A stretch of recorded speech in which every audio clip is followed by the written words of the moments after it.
अस्सलाम वालेकुम, मैं हूं ज़िशान मलिक और आप देख रहे हैं पीएसएल हंगामा। पीएसएल हंगामा के सिलसिले में कल का मैच बड़ा ज़बरदस्त, बड़ा दिलचस्प मैच हुआ।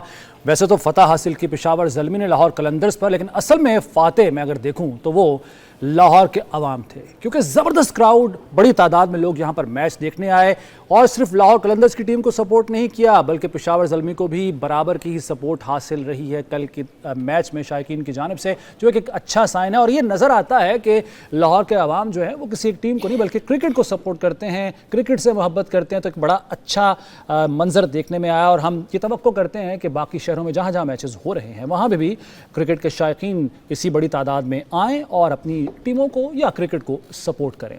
तो कल का मैच, उस पर आगाज़ में बात करेंगे। लाहौर कलंदर्स बमुकाबला पेशावर ज़ल्मी ने कल हैरान कर दिया और लाहौर कलंदर्स को एक दिलचस्प कह लें या आसान कह लें, आसान मुकाबले में शिकस्त दे दी लाहौर कलंदर्स को। तो इस पर गुफ्तगू का आगाज़ करेंगे। मेरे साथ मौजूद हैं लेजेंड्स सलीम मलिक साहब और सकलान मुश्ताक साहब। अस्सलाम वालेकुम जनाब। वालेकुम अस्सलाम व रहमतुल्लाह। क्या हाल है? अल्हम्दुलिल्लाह जी, आप सुनाएं। और आपकी परसेंटेज, चले उसको तो हम पीछे रख देते हैं, साइड रखते हैं। लेकिन ज़बरदस्त मैच, पेशावर ज़ल्मी ने हैरान कर दिया जनाब, लाहौर कलंदर्स को चारों शाने चित कर दिया। अच्छा, इसमें आप अगर ओवरऑल मैच पे, तो तबसरा मैं आपसे ज़रूर जानना चाहूँगा, जो एक फ़ैसला है लाहौर कलंदर्स का, ये बड़ा हैरत का बायस बना है हम सब के लिए। बल्कि हम डिस्कशन भी कर रहे थे, आसिफ अली को नीचे से उठा के उन्होंने ओपन करवा दिया और उसके बाद हमने देखा क्या हुआ, चरागों में रोशनी न रही। अभी आप एक बात कर रहे थे कि लाहौर की परफॉर्मेंस बहुत अच्छी रही, आपको कहना चाहिए था उसके बाद क्राउड की। वही मैंने क्राउड की बात की एक्चुअली। पॉज देना चाहिए था। अच्छा। सही यार है। देखिए, हम लोग ना, आप अक्सर बात करते हैं कप्तानों की कि जी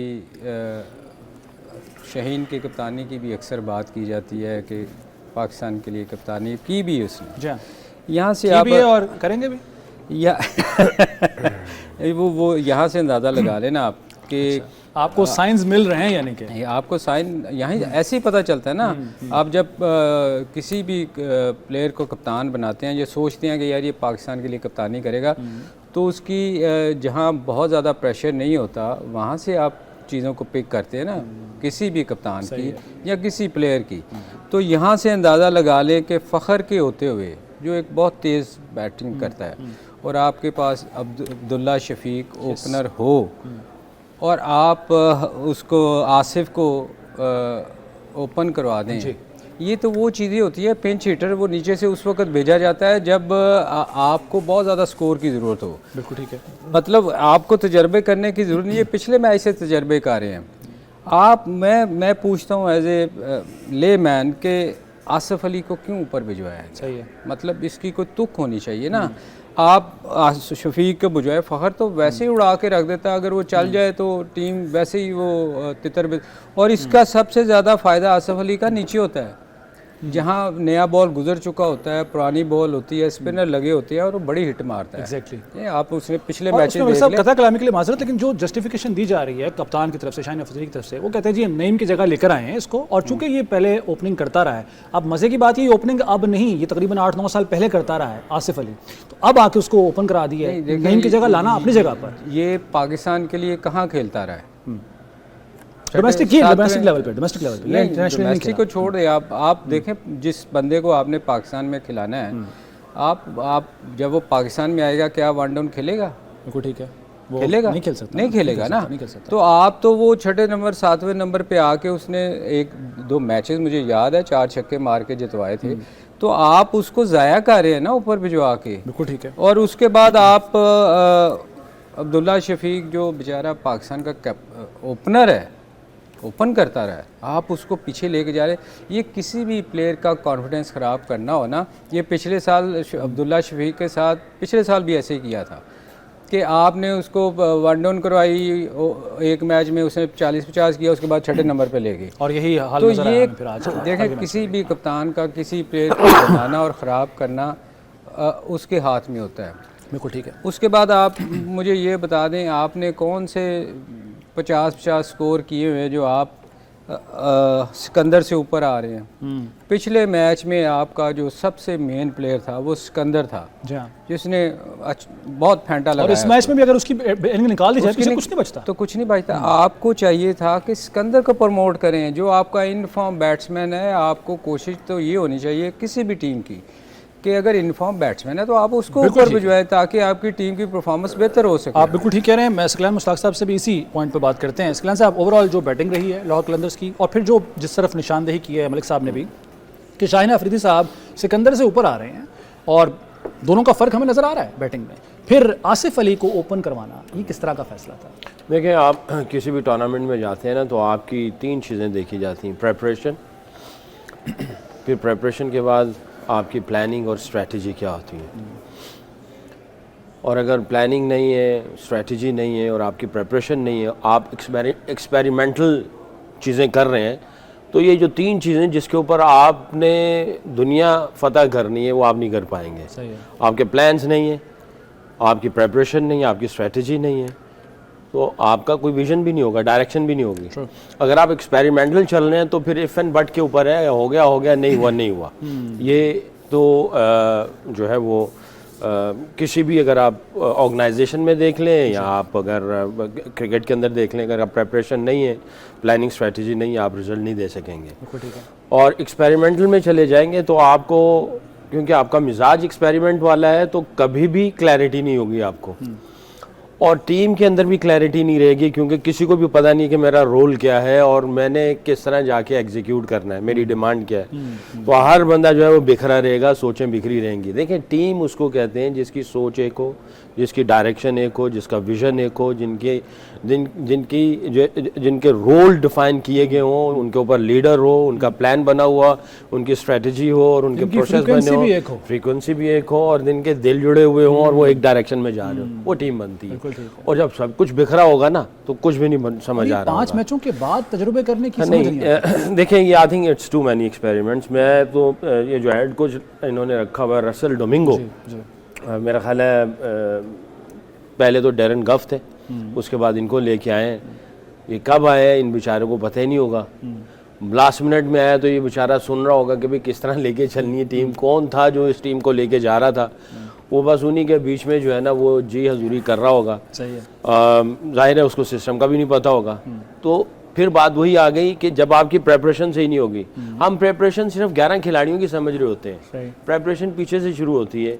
ये आपका हेड कोच कौन है, उसकी क्या फिलॉसफी है, वो किस तरीके से लेके जाएगा, आपका सपोर्ट स्टाफ क्या है, उन्होंने क्या प्लान्स बनाए हुए, वो बॉलर्स के, बैटिंग के, स्पिनर्स के, टीम के, और विनिंग फार्मूला क्या है, वो उसके प्लान्स बनते हैं और फिर जाके सारी चीज़ होती हैं। ये जिस तरह शफल वफल किया हुआ, I think unfair Abdullah Shafique के साथ जो सलीम भाई ने कहा है, हम देख रहे हैं, हमारे लिए इतना कंफ्यूजिंग है, तो जो खेल रहे हैं उनके लिए कितना कंफ्यूज हो जाता है। बिल्कुल, बहुत कंफ्यूज होता है। मुझे अगर कोई बॉलिंग का पैटर्न चेंज कर दिया जाए ना, मेरे साथ हुआ 2-3 दफ़ा।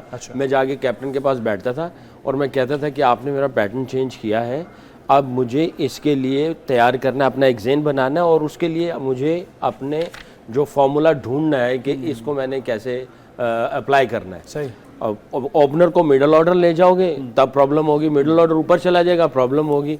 इवन यहाँ तक के नॉन स्ट्राइकर और स्ट्राइकर दोनों ओपनर हैं, और जो गेंद पहला फेस करता है उसका माइंडसेट डिफरेंट है और जो नॉन स्ट्राइकर एंड पे खड़ा होता है उसका माइंडसेट डिफरेंट है। हालांकि हो सकता है एक गेंद के बाद उसको अगला गेंद खेलना पड़ जाए, वो फिर भी इसमें भी फर्क पड़ता है। आपको प्रिपेयर्ड करना पड़ता है, अपने आप को तैयार करना पड़ता है साइकोलॉजिकल और मेंटल के पॉइंट ऑफ व्यू से। आई थिंक ये शफलिंग जो है ना, मुझे रसल डोमिंगो की समझ नहीं आ रही कि ये किस तरह ये शफलिंग कर रहा है। ये बिल्कुल ठीक है मलिक साहब। नहीं, शफल तो कप्तान कर रहा है। मैं एक चीज़ थोड़ी सी ऐड करना चाहूँ। बहुत शरीर है बस। अच्छा, इसमें ना आपने कभी मोहल्ले में क्रिकेट खेली है? जी हाँ, मोहल्ले में तक खेली, उससे आगे किसी ने नहीं, मतलब चलो हम सब ने खेली है। हम भी शुरू में कोई चैंपियंस तो नहीं थे, हम भी शुरू में वहाँ से स्ट्रगल करके आए। मोहल्ले में ना अक्सर एक बंदा ऐसा होता था जिसके पास पैसे होते थे, ठीक है ना, वो कहता था, उसको खेलना खोलना कुछ नहीं आता था, वो कहता था भाई बॉल के पैसे मैं दूंगा, पहला बॉल मैं करूँगा, अटैक मैं करूँगा, बैट मैं लेके आऊँगा, पहले बैटिंग मैं करूँगा। ये लाहौर कलंदर की टीम का मुझे ये हाल लग रहा है कि वो कह रहे हैं कि भाई कि पैसे मैंने डाले हुए हैं इसमें, मैं वन डाउन जाऊँगा, मैं ओपन जाऊँगा। अब हाल तो ये हो गया ना कि ये एक मैच्योर कैप्टन जो होता है ना, उसको ये देखना होता है कि मैंने बारी लेनी है या मेरी टीम को किसको ऊपर भेज के फ़ायदा है। अगर मैंने अपने आप को दिखाने के लिए ऊपर, या तो आपने कुछ बहुत अच्छा आपका रहा हो ना, जैसे अच्छा आपने इमरान खान की तरह वर्ल्ड कप में वन डाउन जाके बैटिंग पे बहुत मेहनत की हो। देखें या तो आप उस लेवल पे जाएं सही है। कि आप बहुत मेहनत करके बैटिंग में भी अपना नाम बनाएं। जब आपने अभी तक कुछ किया नहीं, आप अपने मेन प्लेस के ऊपर जाके आप बैटिंग कर रहे हैं, तो फिर लगता पैसे ही एक दूसरे से बोल दे छुपाए ने कि मैं उत्ते जाना तो बाद चो जाना। अच्छा चलें, इनकी बैटिंग की तो हमने बात कर ली है। स्कोर बड़ा कम, 129 रन्स जो है बनाए, 130 का टारगेट दिया। शुरू में पेशावर ज़ल्मी थोड़ी सी डगमगा गई थी, 2 विकेटें इन्होंने अर्ली हासिल कर ली थी लाहौर कलंदर्स ने। उसके बाद बाबर आजम जो तवक्को की जा रही थी उनसे, अच्छी परफॉर्मेंस की, अच्छी इनिंग्स की, उन्होंने बिल आखिर वो उस तरफ आ गए हैं। और अगर मेरे पास जो यहाँ पर रिकॉर्ड आ रहा है, 1 साल के बाद वो और 16 T20 मैचेस के बाद उन्होंने 50 रन यानी हाफ सेंचुरी जो है वो स्कोर किया, मायूस नहीं किया। और कल सपोर्ट भी पूरी तरह से लाहौर की जो शायकीन है उनको दे रहे थे। बाबर की इनिंग्स और ओवरऑल जो बैटिंग रही है पेशावर ज़ल्मी की, कैसे देखते हैं उसको? यार जो इसमें सबसे अच्छी चीज़ जो कल देखने में आई ना, कि बाबर कल थोड़ा अग्रेसिव खेले हैं। अगर आप कंपैरेटिवली बाकी उनकी इनिंग्स देखें ना, तो वो कल वो शॉटें खेल रहे थे, तेज़ खेलने की कोशिश कर रहे थे, कि ये मेरा ख्याल में एक अच्छा साइन है किसी भी ओपनर के लिए और उसके अपने लिए भी, क्योंकि लोग बातें करते हैं गो कि उसको LBW का भी एक चांस मिला, वो आउट दिया अंपायर ने, फिर कैच भी एक ड्रॉप हुआ। मगर इवन दो उसकी जो सबसे अच्छी चीज़ ये थी कि उसने तेज़ खेलने की कोशिश की। वो उसके लिए मेरा ख्याल उसको ये इस पे रहना चाहिए, क्योंकि पता चलेगा जब आप 200 चेस कर रहे होंगे फिर आपका प्रेशर बिल्ड होगी। इसमें थोड़ा सा साइम अयूब का मैं कह दूं कि मुझे लग रहा है कि वो बहुत ज़्यादा अंडर प्रेशर खेल रहा है।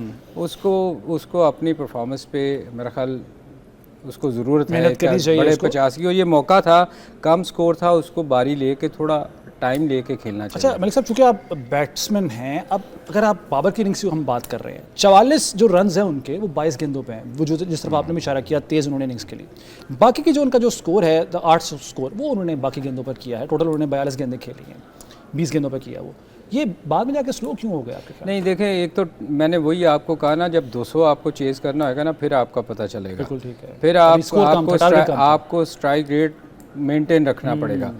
चूँकि स्कोर कम था, 129 स्कोर था, शुरू में तेज़ खेल के एक मोमेंटम बना लिया था, इतना कर लिया था कि अब अगर हम स्लो भी खेलेंगे तो आप आराम से मैच जीत सकते, ठीक हो गया। तो इसलिए मेरे ख्याल वो पैनिक नहीं किया कि हमें बहुत लंबा स्कोर चेज नहीं करना।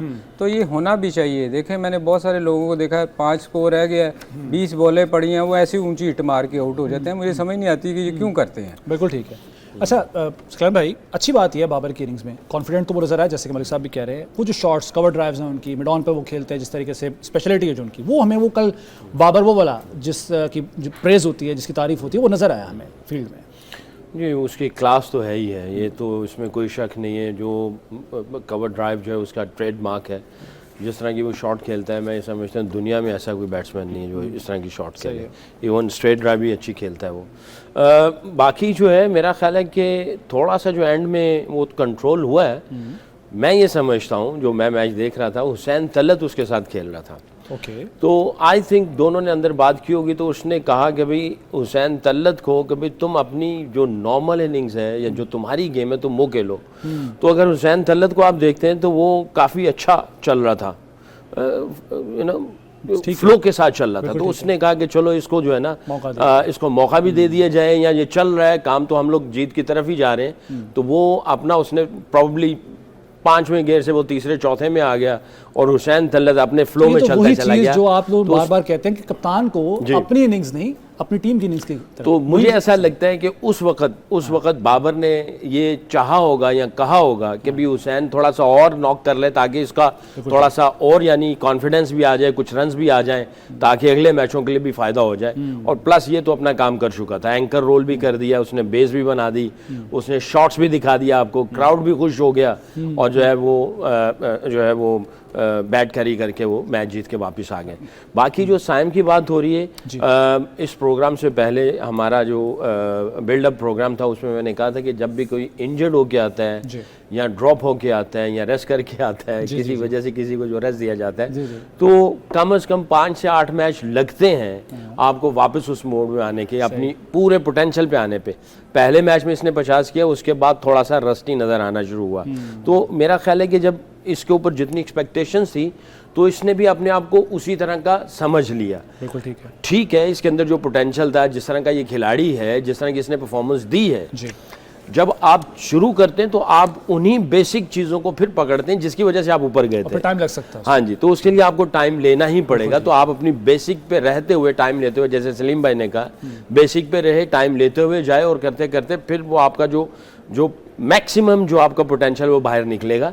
तो आपके जो है ना वो देख लें 4-5 मैच हो गए, 5 मैच हो गए, एक मैच में किया है, 4 मैच हो गए इसके। मेरे ख्याल है सकी उसने हमारी बात सुन ली है कि 7-8 मैच लगते हैं, वो 50 करने के बाद फिर वापस चला गया।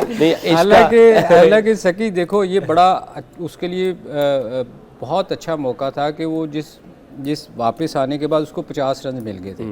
वो जो एक प्रेशर होता है वो उसमें से निकल गया था और उसको अब उसको मेंटेन रखना चाहिए था। मुझे नहीं पता, मैं लगता है हमारी बात सुन ली है, वो कह रहे नहीं 8 मैच मुझे चाहिए। चलें सर। अच्छा ये इसमें एक थोड़ा सा मैं बता दूं, ये आप अभी तलत हुसैन तलत की बात कर रहे थे, इसका स्ट्राइक रेट देखें तो उससे बहुत बेहतर है। हाँ जी, हाँ जी, वो फिर भी तेज खेला है। अच्छा सर, बॉलिंग की उसको कहा कि ये चल रहा है तो मैं थोड़ा सा रहूं, ये चलता चला जाए। नेचुरल क्रिकेट खेली उसने। बॉलिंग की तो मुख्तसरन बात कर लेते हैं। अगर पेशावर ज़ल्मी की बॉलिंग देखें तो मुतासिर कौन बॉलिंग है? अगर आप इस पे जोसेफ को देखें, 3 विकेटें उन्होंने लिए हैं, लुक वुड ने 2 विकेटें ली हैं, हुसैन तलत भी 2 विकेटें हासिल कर गए हैं। तो ओवरऑल बॉलिंग पे आपका तबसरा जानना चाहूँगा मैं। टाइम हमारे पास कम है चूँकि ब्रेक भी लेनी है हमने। जी देखें, टॉप के 3 जो बॉलर हैं, लुक वुड, जोसेफ और अली रज़ा, इस आउटस्टैंडिंग बॉलिंग की है इन्होंने, तो बिल्कुल ही इनकी कमर तोड़ दी है। एक मैच को एक साइड पे लेके चलेंगे। बाकी जो हुसैन तलत, आरिफ यकूब जो है उसने तो मज़ा लूटा है। ऊपर वाले 3 बॉलरों ने जो है ना वो बेस बनाई है,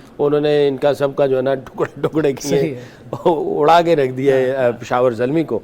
उसके बाद जो है तो I think lot of credit goes to Joseph, जिसने 4-15-3 यानी कितना वो इकोनॉमिकल रहा। लुक वुड, और देखें अल्लाह बुरी नज़र से बचाए ये अली रज़ा को, बच्चे को पेस भी दिखा रहा है, कंट्रोल भी दिखा रहा है और स्किल भी दिखा रहा है। आपको तीनों चीज़ें दिखा रहा है। आप दूसरी साइड पे देखेंगे, इस साइड पे आपको पेस नज़र आएगी, कंट्रोल उतना नज़र नहीं आएगा, स्किल्स भी थोड़ी बहुत नज़र आएंगी इस साइड पे, और यहाँ भी एक्सपीरियंस है दूसरी साइड पे बॉलिंग पे। मैं उधर नहीं जाऊँगा। तो इस बच्चे में ये तीनों चीज़ें दिखा रहा है। अल्लाह बुरी नज़र से बचाए, अल्लाह बुरी नज़र से बचाए। लेकिन ये बुरी नज़र ही सिर्फ होती है मलिक साहब, ये कुछ और भी होता है, क्योंकि जो भी फास्ट बॉलर आता है बड़ी तेज़ बॉलिंग करता है, इंप्रेसिव गेंदबाजी करता है, विकेटें भी हासिल करता है, उसके बाद जाके वो नज़र ही लगती है, कुछ और मामला होता है। एक्चुअली बेसिकली होता ये है, देखें जब आप बहुत ज़्यादा परफॉर्मेंस अच्छी, बेहतर परफॉर्मेंस कह लें, बहुत अच्छी, बहुत जैसे अली रज़ा है। अब जैसे ये इसको मैं समझता हूँ कि पाकिस्तान का फ्यूचर है, बड़ी अच्छी लाइन पे बॉल कर रहा है और इसको इस पे काम करना चाहिए। ठीक है, इस पे काम करने की ज़रूरत ये है कि एक तो ये आपे से बाहर ना हो, जो पंजाबी कहते हैं ना, आपे जो बाहर ना हो, क्योंकि जब आप अच्छी परफॉर्मेंस देते हैं ना तो हमारा मीडिया इतना उठा देता है उसको कि उसका दिमाग ख़राब हो जाता है। तो सबसे पहली बात तो ये कि इसको नहीं, इसकी काउंसलिंग करने की ज़रूरत है कि आपने मेहनत रखनी है और पाकिस्तान के लिए लंबा खेलना है। तो ये चीज़ें जो है ना, कुछ चीज़ें ऐसी हैं जो कोचेज़ को इनके साथ काम करने की ज़रूरत है, और ये मैं समझता हूँ जैसे शकी ने कहा, ये इस बच्चे में पोटेंशियल नज़र आ रहा है और ये पाकिस्तान का फ्यूचर है। इंशाल्लाह ठीक हो गया नाज़रीन, इस पर मज़ीद बात भी होगी, और जो आज का मैच है बिलखुसूस उस पर गुफ्तगू होगी। इंपॉर्टेंट मैच एक और होने जा रहा है, कराची किंग्स मुकाबला कोयटा ग्लैडिएटर्स होंगे। उनके स्टैट्स क्या अब तक के PSL में हैं, और ख़ासतौर पर सीज़न 10 की मैं बात कर रहा हूँ, इस पर गुफ्तगू होगी एक ब्रेक के बाद।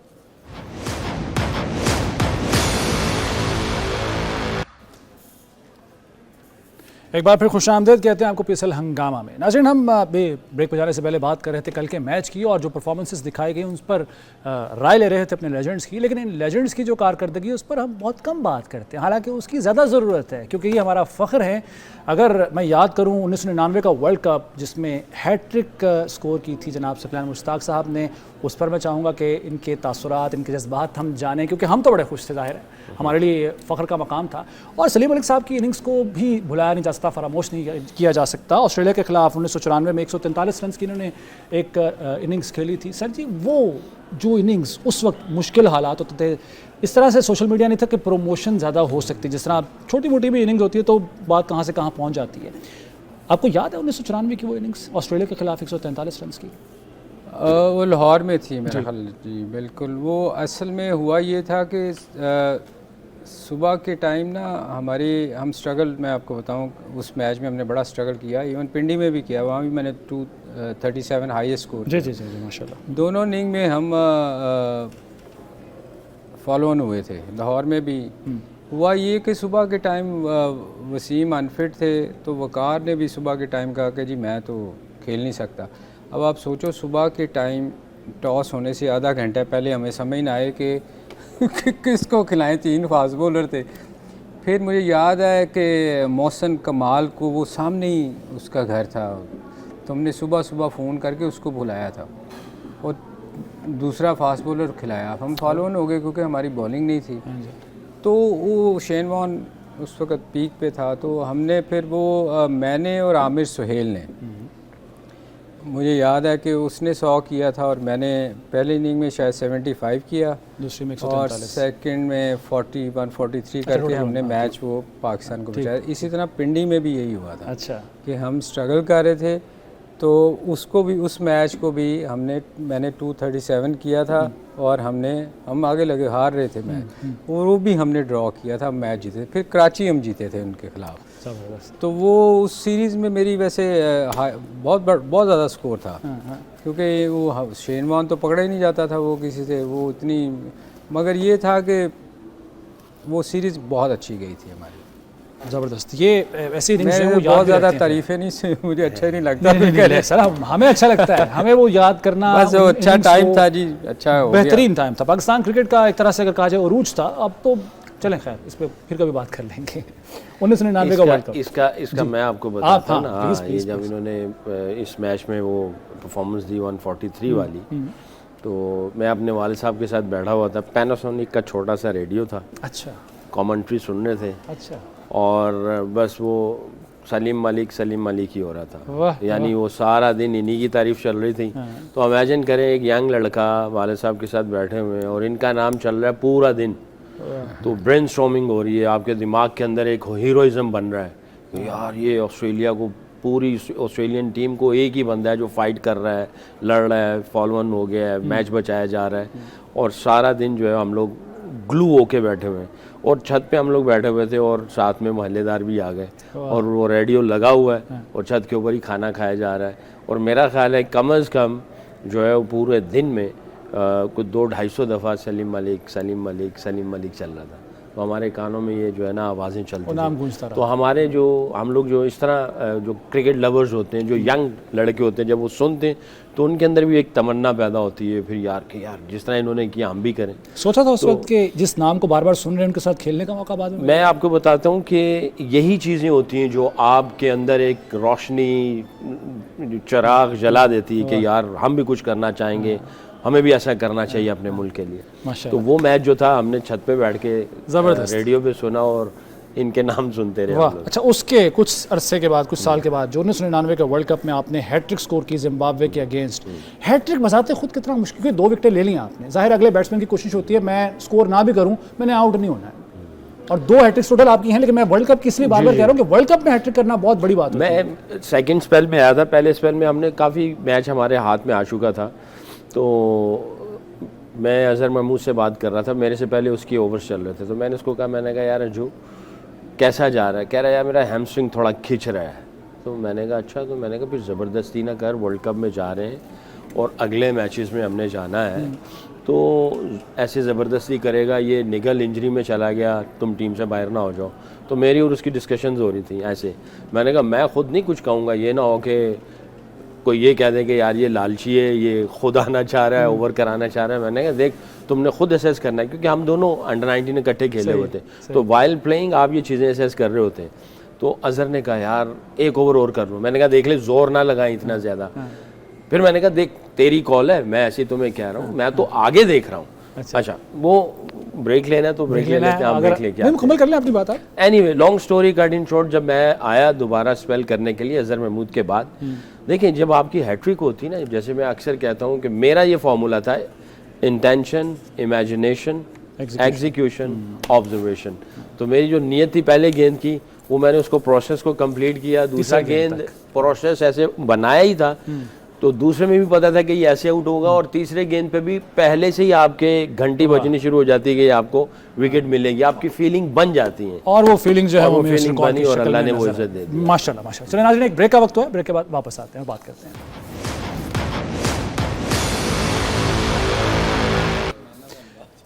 एक बार फिर आपको खुशामदीद कहते हैं। आप देख रहे हैं PSL हंगामा presented by Sunsilk, powered by clear man. तो हम अपनी गुफ्तगू जारी रखे हुए हैं। आज के मैच पर भी बात करेंगे। कराची किंग्स बमुकाबला हैं क्वेटा ग्लैडिएटर्स, और इन दोनों के दरमियान इसी PSL में सीजन 10 में एक मैच पहले भी हो चुका है जो कि जीत रखा है कराची किंग्स ने। लेकिन इस मैच पर बात करने से पहले मैं हम चूँकि लेजेंड्स की बात कर रहे थे, तो एक पार्टनरशिप का ब्रेक के दरमियान जो है हम बात कर रहे थे, गुफ्तगू हो रही थी कुछ पार्टनरशिप। जनाब आप दोनों की इस वक्त तो पार्टनरशिप चल रही है इस ट्रांसमिशन में। क्रिकेट में भी आपने इंडिया के अगेंस्ट कोई पार्टनरशिप बना रखी है? जरा सवाल मुख्तसरन उसका भी बता दीजिए। कनाडा में मैच काफ़ी फंस गया था। मेरी और सलीम भाई की पार्टनरशिप लगी थी, इन्होंने 70 आउट किए थे, मेरा कोई 12-13 ही होगा, 14 डाला था लेकिन आपने। हाँ, मगर ये मुझे लेके चल रहे थे। अच्छा। और बहुत ही आंकड़े का मैच था, बहुत ही यानी हाई वोल्टेज मैच था, लो स्कोरिंग थी, गेंद स्विंग भी हो रहा था, सीम भी होता था वहाँ पे, महांती शांति गंगुली भी बड़ा बना हुआ था, और स्पिनर्स का भी जोशी कुंबले ये वो सही। तो वहाँ पे सलीम भाई ने आखिरी ओवर की, मेरा ख्याल है कि चौथी या पांचवीं पे चौका मार गए ना पॉइंट पे, तो हम लोग मैच जीते थे। तो आपको याद है वो मैच? वो उस मैच की जो है ना, उस मैच में मैंने बैटिंग का प्रेशर हैंडलिंग और किस तरीके से पार्टनरशिप में काम करना है, उसका मुझे फ़ायदा हुआ। फिर अगेंस्ट इंडिया के खिलाफ मेरी और वकार भाई की ब्रिस्बेन में पार्टनरशिप लगी, इस मैच की वजह से वो मुझे सीखने जो कि बाद में हमने इनिंग्स आपकी देखी भी है टेलेंडर के तौर पे भी आपने, लेकिन वो हम उस पर कल बात करेंगे क्योंकि अभी जाहिर है आज के मैच की गुफ्तगू करनी है। वो मैच याद है आपको, ये वाला जो पार्टनरशिप का? वो भूल सकता है, मैच जीते थे। मुझे याद है जब सकी अंदर आया ना तो वो विकेटें गिर रही थी, तो सकी को मैंने कहा सकी सिंगल कर लेगा यार। सकी ने कहा मैं आप फिक्र ना करें, मैं आउट नहीं होता। मैं कहा तू आउट नहीं होएगा तो हम ये मैच जीत जाएंगे। और उस मैच में फिर सकी वाकई नहीं आउट हुआ। सकी का ये था कि ये बैट बॉलर इसको आउट नहीं कर सकता था, ये पूरी बारी लेता था। सही। इसी तरह एक अगला मैच सकी, उसके बाद एक मैच हुआ, वो मैच हम हारे। उसके हारने की वजह ये थी कि जब सामने वाले बैट्समैन को मैंने कहा ना कि यार तू रोक लेगा, सिंगल कर लेगा, उसने कहा जी मैं नहीं कर सकता, आपको ही खुद करना पड़ना है। वो मैंने चांस लिया यार, उसमें भी 22 स्कोर चाहिए था 2 ओवरों में, तो मैंने चांस लिया, मैं को 10 कर गया तो मैं आउट हो गया, और वो मेरे शोल्डर पे बॉल लगी थी। उसके बाद बड़ा शोर मचा कि जी ये शोल्डर पे जान के मार के आउट हुआ है। तो ये मैं वो बड़ा मिस करता था कि काश सकी होता सामने तो ये हम मैच जीत सकते थे। बिल्कुल ठीक है, ये जी यादें हैं जो हम ताज़ा करते रहेंगे। और आपको एक और बात भी बताऊं, मैं जिस सकलैन मुश्ताक को आप स्पिनर के तौर पर जानते हैं, देखते हैं, ये जब इन्होंने क्रिकेट स्टार्ट की तो फास्ट बॉलर के तौर पर आए थे, बनना भी शायद चाहते थे, उस पर कल लेकिन हम बात करेंगे। आज की गुफ्तगू करते हैं। मैच होने जा रहा है क्वेटा ग्लैडिएटर्स और कराची किंग्स का। मलिक साहब, क्वेटा ग्लैडिएटर्स और कराची किंग्स एक मैच इस सीज़न में खेल चुके हैं जिसमें कराची जीता था, 175 रन उन्होंने बनाए थे 7 विकेटों के नुकसान पर, और क्वेटा ग्लैडिएटर्स 119 पे आउट हो गई थी। आज के मैच में जो अभी तक इनकी चल रही है टेबल पे परफॉर्मेंस अगर हम देखें तो कराची किंग्स दूसरे नंबर पर है, 5 मैचेस खेल रखे हैं, 3 जीते हैं, और क्वेटा ग्लैडिएटर्स जो है वो सेकंड लास्ट नंबर पर है, 3 मैचेस खेले हैं, 1 उन्होंने जीता है। आज के मैच के हवाले से वैसे ओवरऑल भी देखें तो ये कराची 7 जीती है और वो 12 जीती हुई है, मगर मेरा नहीं ख्याल कि हर सीज़न एक डिफरेंट टीम होती है आपकी, आपको पिछले मैचों पे के साथ कंपैरिजन नहीं कर सकते।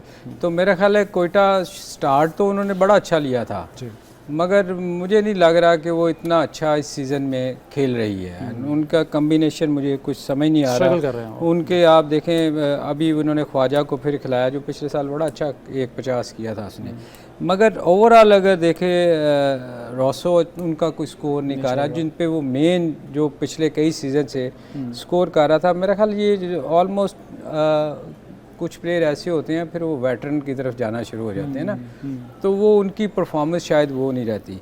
तो मेरा ख्याल है कि इनको जो है ना, आमिर को भी अगर देख लें तो वो भी उस एज पे आ चुका हुआ है कि अब वो उसकी वो पेस नहीं रही। वो जिस दिन उसका अच्छा होता है वो अच्छी है, तो एग्रेशन उनकी बॉलिंग से ज़्यादा एटीट्यूड नज़र आ रहा है, लेकिन बॉलिंग में शायद दूसरा एग्रेशन नज़र नहीं आ रहा। उसकी रीज़न है कि एज थोड़ी सी हो गई है, तो वो उसमें जोर लगाना पड़ता है। अच्छा ठीक, मगर ये क्वेटा स्ट्रगल कर रही है बनिस्बत। बिल्कुल ठीक। सर आज का मैच क्वेटा को जीतने के लिए स्ट्रॉन्ग क्रिकेट खेलनी पड़ेगी तीनों फॉर्म में, बैटिंग बॉलिंग फील्डिंग तीनों चीज़ों में इनको मात देनी पड़ेगी। स्ट्रॉन्ग तो कराची किंग ही लग रहा है। कराची किंग की तरफ से परफॉर्मेंसेज आई हुई, जेम्स विंस की बहुत अच्छी परफॉर्मेंस आई हुई है, वार्नर फॉर्म में आया है पिछले मैच में, वो लेके चलेगा, अपने मोमेंटम को लेके चलेगा। नबी ने अच्छी परफॉर्मेंस दी, खुशदिल शाह अच्छे नॉक में नज़र आ रहा है, अब्बास ठीक कर रहा है, Hasan Ali top class bowling कर रहा है, मीर हमजा भी बुरा नहीं है। तो 6 लड़के जो ऐसे हैं जो कि game changer match winner approach के साथ पैकेज नजर आ रहा है इनकी नजर टीम आ में रहा है। आपको? इधर आपको पैची परफॉर्मेंसेज नज़र आ रही हैं, साउथ का उस तरह का नज़र नहीं आ रहा, फिन वो भी फॉर्म में नहीं है। हसन नवाज ने 100 किया था पाकिस्तान की तरफ से, उसके बाद आया है और आके थोड़ा सा रस्टी लग रहा है, कुछ इस तरह नहीं है। मेंडेस का भी कोई इतना नहीं, रायल लरूसो, फ़हीम अशरफ, एबर्ट, आमिर की भी पैची परफॉर्मेंस रही है, 2 मैचों में अच्छी हैं, बाकी में नहीं है। अबरार एक ऐसा बॉलर है जो कि कंसिस्टेंट परफॉर्मेंस दे रहा है। अली माजिद इन्होंने लेके आए थे पिछले मैच में, उसने ठीक परफॉर्मेंस दी थी, बट जो कराची की तरफ से परफॉर्मेंसेज आ रही हैं तो लगता तो ये है कि 60% कराची को देना चाहिए और 40% जो है वो कोयटा ग्लैडिएटर को देना।